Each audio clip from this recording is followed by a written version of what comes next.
Youth Grow CSA is a community wellness initiative that is near and dear to the hearts of the Pottstown community.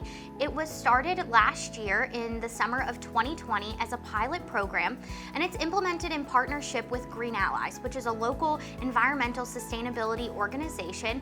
And my favorite part about Green Allies is that it is implemented and run by local high school students. How a CSA traditional program works is local community members have access to purchase a share of a local farm's crop. The challenge with said programs is that sometimes our low-income community members don't have the funds to be able to afford participating in a CSA, or community-supported agriculture program. The beauty of Youth Grow CSA, our partnership with Green Allies, is that we pay for the cost of the shares for our local community members. This year we have 50 families participating in the program, and we'll produce over 2,000 pounds of organic produce to give to those households in our community.